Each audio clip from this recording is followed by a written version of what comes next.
Čaute, vidíte, že mám opäť so sebou netradičný mikrofón, čo naznačuje, že sa bude jednať o ďalší rozhovor. Do tohto rozhovoru som si pozval Simonu Kuchyňkovú, ktorá ma tu už čaká, tak si idem ku nej sadnúť a trošku ju vyspovedám. Čau Sinča. Čau. Tak povedz nám niečo kľudne o sebe, ako si sa dostala k bicyklovaniu, koľko máš rokov a tieto základné informácie. Takže mám 17 rokov a k bicyklovaniu som sa dostala vlastne cez Šmerda, ktorý sa tomu venoval už vlastne predtým a venovala sa tomu aj staršia sestra, tak nejako som sa tak nejak tomu dostala. Aké boli tie začiatky? Hneď si začala jazdiť na horskom bicykli, alebo aké to bolo? No, mala som takú starú Meridu na 24-kách ešte a to bolo fullko.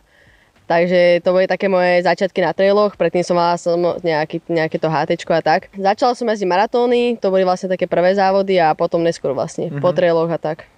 A jazdila si sama alebo so sestrou, niekto ťa k tomu viedol? No, tak hlavne so sestrou a so Šmerdom a potom neskôr to vlastne sestru prestalo baviť, takže som jazdila ja a Šmerdo. A kto je Šmerdo, môžeš ho trošku nejako predstaviť, aby ľudia vedeli, je to asi prezývka nejakého tvojho kamoša, alebo kto to je? Tak je to môj strýko, je to vlastne Martin Brenner, ktorý je vlastne aj majiteľom firmy Suspension Clinic, tak vlastne ma k tomu privedol. On predtým predpokladám asi, že jazdil, alebo tak. Potom určite všetci vedia, že rada pretekáš. Ako začala tá tvoja cesta, prvé nejaké preteky s tým, že išla si rovno na enduro, alebo skúšala si aj iné disciplíny? Tak, ako som hovorila, tak prvé preteky boli vlastne maratóny, to boli iba také detské a potom som vlastne myslím, že prvý pretek bol na Bikefeste v Zjazde.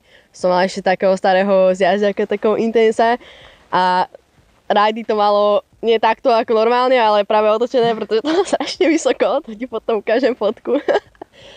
A to boli vlastne prvé závody a myslím, že prvé enduro závody boli až také, myslím, že tiež to bolo na Bikefeste potom, neskôr. Čiže ako hovoríš, jazdila si hlavne tie maratóny, prečo si potom prešla na enduro a ako to bolo, akým spôsobom? Čo ťa už nebavilo jazdiť nejaké ľahšie trasy a začala si vyhľadávať nejaké skoky, prípadne nejaké ťažšie trate? Ako to bolo? No tak, ako hovoríš, že som začala vyhľadávať presne takéto tieto viac adrenalinové srandy a tak. Takže ja si tak myslím, že aj každý začiatočník je taký, že chce začať skákať. A to bolo presne aj ten môj prípad, vlastne, že som skákala hoci kde obrubníky, všetko som tam skákala, čo sa dalo. A hej no, začala som potom vlastne jazdiť to enduro a to jazdím až doteraz. Nebala si sa toho, nejaké skoky, hlavne keď dievčatá to vidia, tak častokrát sa toho boja.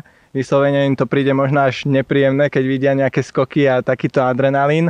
Robila si predtým aj nejaké športy? No, ja som začala vlastne pred bicyklovaním, som hrala dosť dlho futbal. Som sa aj nejako dostala do reprezentácie, ale nejak ma to prestalo baviť, takže som im povedala, že jazdím na bicykli.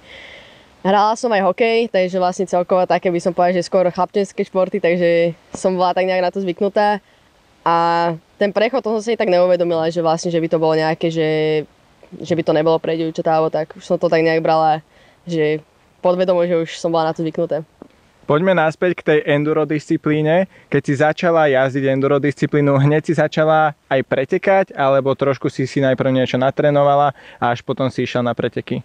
Tak najväčší problém bol v tom, že ja som nemala vek na žiadne závody, takže keď tak som išla na nejaké preteky, kde ma vedeli prihlásiť, takže som bola rada, keď som vôbec išla možno jeden závod za sezónu. Ale neskôr potom ma už začali tak nejak nenápadne ostaršovať, že mám 15 rokov a tak, pritom som mala 13. Takže asi tak nejak, že takto som nejak začala tie enduro závody jazdiť potom už viac a viac a až doteraz vlastne sa to stalo na Belove. Je tu na Slovensku aj pre teba konkurencia? Jazdí veľa dievčat alebo naopak málo dievčat jazdí a musí si potom hľadať aj nejaké konkurentky v zahraničí? No ja si myslím, že celkovo na svete není veľa dievčat, ktoré sa venujú tomuto športu a na Slovensku tomu není nejak tak inak. Som rada, keď sme na pretekoch možno, že 3 a to je vlastne problém na majstrovstvách Slovenska, že nás musí byť aspoň 5, aby mohla byť vyhlásená majsterka a preto vlastne mám iba jeden titul z endura, pretože po každej aj keď som vyhrala, tak ma nemohli oficiálne vyhlásiť za majsterku. A myslím, že tomu není inak ani v zjazde, že aj tento rok sa vlastne nepodarilo vyhlásiť majsterku kvôli nedostatočnému počtu. Keď si spomínala ten zjazd, jazdíš aj zjazd, teda downhill pre ľudí možno, ktorí sa do toho nevyznajú. Jazdíš ho na svojom bicykli alebo máš nejaký iný bicykel? Tak, z jazdy som doteraz jazdila vždycky na svojom endure a tento rok sa mi podarilo dostať vlastne na majstrovstvá Európy a aj na svetový pohár, aj na majstrovstvá sveta. A vlastne vďaka Tomášovi Totovi STMK vlastne sa mi podarilo jazdiť na zjazďáku od nich a za čo som akože fakt rada. A mi požičali vlastne bicykel týždeň pred majstrovstvami Európy, takže to bol taký celkom close call, ale som rada, že vôbec som mala zjazďák a podarilo sa mi niečo aj zajazdiť. Ako spomínaš tieto veľké preteky, tak viem, že si dávala aj príspevok o EVS-ku, že tam si zajazdila fakt dobré výsledky. Takisto aj na týchto majstrovstvách sveta v zjazde si zajazdila dobrý výsledok. Vieš nám k tomu niečo povedať, koľkatá si skončila, aké to bolo, aké sú preteky na takejto svetovej úrovni? Tak začnem asi teraz tým najčerstvejším asi jazdom. Takže prvý taký väčší pretek boli pre mňa tie majstrovstvá Európy v Maribore a hneď aj svetový pohár. Ako bolo to úplne iné pre mňa, čo sa týka vlastne tej tráti, že vlastne sme celý deň jazdili tú istú tráť a stále sme to tam iba nabrusovali a pridávali si rýchlosť. Takže bola to nová skúsenosť, ale veľmi dobrá skúsenosť a na majstrovstvách Európy som skončila 4. Tiež to bolo nejaký kúsok, že som mohla byť na pódiu, ale pre mňa to není tá primárna disciplína, ktorú teraz jazdím momentálne. A na svetovom pohári som potom po takej väčšej chybe v Rogardene som vlastne skončila 6. S čím som nebola spokojná, ale tak čo už. A teraz vlastne taký ten najnovší výsledok, to bolo asi z majstrovstiev sveta vo Val di Sol. Tam sme vlastne 4 dní jazdili na asi najťažšej trati, ktorú podľa mňa aj na svete nájdeš, alebo fakt trať bola extrémne náročná. Ruky mi odchádzali po prvom dni tréningu a tam som skončila 4. s tým, že som vo finálke spadla, zlomila som si zápestie a neviem, jak som sa dostala dole. Ale dostala som sa dole a teda chýbali mi nejaké 2 sekundy iba na to pódium, takže to ma tiež tak trochu naštvalo, ale zas ako hovorím, tie skúsenosti, ktoré som tam nabrala teraz na tej trati, to by som asi nikde inde nenašla, takže tak. Klobúk dole, diváci, môžete si o tom urobiť nejaký vlastný názor, že aké to je, keď jazdkyňa začne jazdiť možno aj trošku odlišnú disciplínu, teda downhill a má tam výsledky, klobúk dole na to, že netrenuje ten zjazd úplne primárne, tak myslím si, že takýto výsledok je úplne super a teším sa z toho. Ďalšia vec, čo sa týka toho endura, bola si aj na EVS-ku, tam to ako prebieha, v čom je to odlišné od toho zjazdu a ako si dopadla na tých pretekoch? Tak, v čom to je iné? Ja už si to viem aj tak trochu porovnať, že som štartovala na tých svetových pohároch. Je to, tak to sa k tomu aspoň trošku vyzná, tak vie, že enduro vlastne, poviem tak skrátke, je to 5 tratí, na ktorých súťažíme a najrýchlejší čas vyhráva. Na niektoré tie kopce si šlapeme sami a je to trochu odlišné od toho jazdu v tom, že vlastne máme iba jednu tréningovú jazdu a na zjazde máme tam ich môže byť kľudne aj 15, čiže vlastne je to o dosť odlišné, sú tam úplne iné rýchlosti, ale to enduro ma aj tak trochu možno, že viac baví v tom, že vlastne nejazdíme stále tú istú trať. A aj keď urobím nejakú malú chybu, tak ešte stále ju viem nejakým spôsobom, možno nie dohnať, ale aj si tak poviem, že sa im budem vyhýbať tým chybám a tak. Takže to ma na tom tak nejak bavilo. A k tomu EVS-ku, ako bola to úplne nová skúsenosť, pretože vlastne ja som tak nejak, ja som do toho EVS-ka vlastne naskočila totálne úplne bez prípravy, pretože vlastne som mala, dajme tomu, 2,5 mesiaca predtým ešte operáciu, takže ja som absolútne nič nerobila, došla som tam s nulovými očakávaniami, iba že proste idem na to EVS-ko, lebo to bol taký ten sen, proste ísť na to EVS-ko. Ja som bola úplne nadšená z toho, lebo som tam došla a úplne teraz vidím tam, jak tam vedľa mňa ide Richie Ruud a neviem kto všetko, ja som bola z toho úplne hotová, že toto vedľa mňa jazdí. A ako bolo to fakt extrém.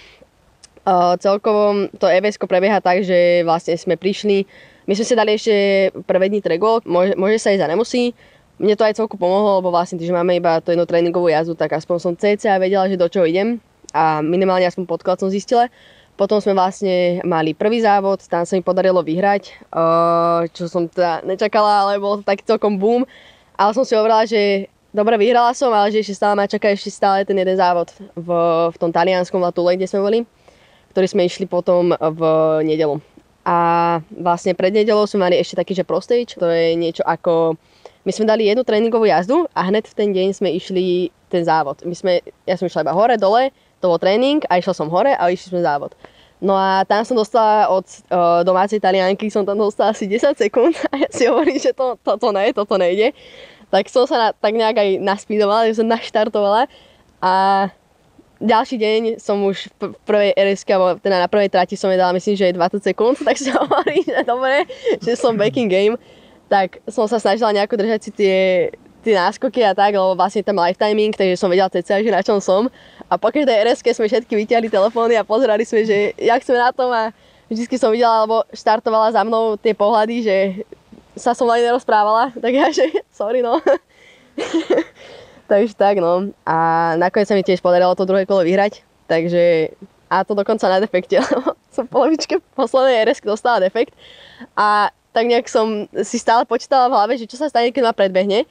Ale nakoniec ma ani nepredbehla, vlastne tá Talianka, lebo tam bol vlastne taký dlhý výšľap a nejak som si tam dokázala naškrábať nejaké tie sekundy, čo som vlastne potom neskôr podľa splitov zistila. Takže ma nedobehla a ešte dokonca ja som dobehala nejaké baby, takže to bolo také celku taký freestyle, no, ale tak dobre to dopadlo. Takže keď budete chcieť Simči naložiť nejaké sekundy, tak si to dvakrát rozmyslite, lebo sa vám to potom vráti. Ďalšiu otázku, Simča, by som sa ťa chcel opýtať ohľadom tímu. V akom týme jazdíš a taktiež aj kto ti robí tréningy a ako to máš celé zariadené? Tak, teraz vlastne jazdím za Oko Everywhere Racing. Teraz som tam prvý rok, takže sa ešte tak nejak zoznamujeme, ale myslím, že sme si dobre sadli aj s Mišom a aj s celým tímom. Tréningy mi robí vlastne Mišo a silovú prípravu mi teraz bude pripravovať pravdepodobne Jakub Šoltes, ktorý je náš vlastne taký silový tréner, by som povedala. A zatiaľ môžem povedať, že tie tréningy mi sadli len ako som hovorila, že nemala som nejakú prípravu, takže uvidím, teraz budem mať zimnú prípravu a dúfam, že nejakú silu naberem a ďalšia sezóna bude trochu komfortnejšia. Spomínala si Miša, Mišo je asi zakladateľ toho tímu. Ten tím má aj nejaké iné projekty, tuším robia aj traily alebo tak, vedela by si nám to nejako objasniť? Áno, tak robia vlastne projekt, kedy sa snažia viac menej pretlačiť tú celú MTB komunitu alebo vlastne celkovo na Slovensku presediť enduro ako také alebo horskú cyklistiku. Majú aj vlastné traily, vlastne Oko Trails v Žiline. Bola som tam a teda sú riadne dobré, pretože je to taký malý kopec, ale dá sa tam fakt, že veľa pojazdiť a dosť ma to tam bavilo, že chalani to tam fakt dobre vyšejpovali a je vidno, že nejaké tie bike parky už pojazdili a je to preto aj dobre vybudované. A celkovo sa mi páči taká tá myšlienka toho projektu, že vlastne aj kúpou napríklad týchto dresov, setov a tak, že viete aj vy podporiť vlastne diváci nejakým spôsobom celú túto MTB komunitu. Paráda, takéto veci sú určite úžasné, keď si viete kúpiť nejaký produkt a podporiť tým výstavbu trailov, to nie je úplne bežné. Ďalšiu otázku by som sa ťa opýtal, možno ohľadom toho, že prečo si išla do toho tímu a prečo si ten tím vymenila. Tak ja som nemala žiadny problém akože s tímom predtým, aj teraz vlastne máme takú kolaboráciu s Evil Bikes Czech, od ktorých mám bicykel. Ale skôr to bolo také, že som sa rozhodla do toho tímu kvôli aj Mišovým skúsenostiam, pretože predsa len si myslím, že je jediný na Slovensku, ktorý má také skúsenosti a čo sa týka aj tréningu, aj celkovo manažerských vecí. Takže som rada, že si ma Mišo zobral pod seba a vlastne aj na tých pretekoch sa viac menej vidíme stále. Takže tak by som bola s nimi. Tak toto mi ešte viac tak uľahčilo. Simča, musíme ísť už na breh, nie že by som sa s tebou cítil zle, ale chcel by som ti dať ešte pár otázok k tvojmu bicyklu, takže môžeme ísť. Chlapme.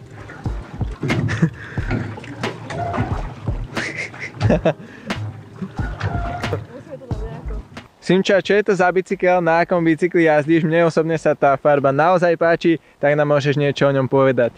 Áno, tak prvú vec by som chcela povedať, že farba tohto bicykla je koralová. Není to oranžová, není to červená, není to ružová, je to koralová. Takže je to vlastne Evil Reckoning na 20 devinách a je to vlastne S-ková veľkosť. Vidím tu taký netradičný tlmič. Simča, vedela by si nám niečo o ňom povedať? Tak je to vlastne custom tlmič od Šmerda, od Suspension Clinic, volá sa to Karol. A teraz sme už vlastne v takej finálnej verzii, kedy ho už viem jazdiť a už len doľaďujeme fakt, že maličkosti a už iba doľaďujeme tiež aj nastavenie. Takisto vo vidlici máš nejaké špeciálne upravenia, alebo je to klasický nejaký základný bežný model? Tak tiež to je vlastne úprava od Šmerda, od Suspension Clinic, vlastne kedy máme tam vlastne štvorkomorový vzduch a bypass patronu a funguje to teda fakt dobre. Tak toto bol Simčin bicykel v krátkosti. Určite chystáme aj video, podrobný bike check tohto bicykla so Simčou, takže na to sa môžete tešiť. Simča, ešte o pretekoch, chcel by som sa ťa opýtať, ako sa vyrovnávaš so stresom a s nervozitou, keď stojíš na štarte nejakého svetového pohára, prípadne aké je tam porovnanie, že či by si to vedela porovnať aj s nejakým našim lokálnym, alebo teda s napríklad pretekom SPN, Slovenský pohár v endure. Tak na štarte si myslím, že každý má stres, každý jednoducho trénujeme a chceme ukázať to najlepšie, čo máme v sebe. Chceme to nejakým spôsobom pretaviť aj v tom závode a na tom výsledku. A teda nemám s tým nejaký extrémny problém, ale tiež mám tam nejaké tie na štarte nejaké tie stresy a tak. A porovnanie nejak na tých svetových tratiach a na tom spene, asi tam není nejaký veľký rozdiel. Ja si myslím, že ja každý závod berem akože fakt, že na 100%. Nejdem nejaký závod napríklad iba tak lightovo a tak. Snažím sa vždy ukázať to najlepšie, čo je vo mne. A asi to je toľko k tomu. Tie svetové trate sú určite náročnosťou úplne inde, taktiež aj dĺžkou. Dá sa tu na Slovensku natrénovať a pripraviť sa na tie trate? Tak tu na Slovensku si myslím, že nejakým spôsobom možno, že áno, ale určite nie plnohodnotne. Treba za tými traťami dlhými cestovať ďaleko do Talianska, do Rakúska, fakt, že sa snažíme čo najviac cestovať a zbierať čo najviac skúseností, pretože tu na Slovensku sme nejakým spôsobom limitovaní aj tými dĺžkami, pretože na EVS-ku jednoducho sa idú aj 15-minútové stage, takže presne preto to vlastne cestujeme potom do zahraničia. Tak Simča, ďakujem ti za rozhovor, naozaj som sa s tebou cítil príjemne, dozvedel som sa veľa nových informácií. Ak by si chcela divákom povedať nejaké záverečné slova, tu je kamera, tu je mikrofón, môžeš ísť rovno na to. Tak chcela by som povedať možno babám, že ktoré sa boja jazdiť, pretekať, tak skúste si to na nejakých slovenských závodoch. A na záver by som taktiež chcela ešte poďakovať za tento rozhovor vám a svojim sponzorom, rodine, kamarátom, vám, fanúšikom a dúfam, že sa vidíme niekde na trati a čaute. Čaute.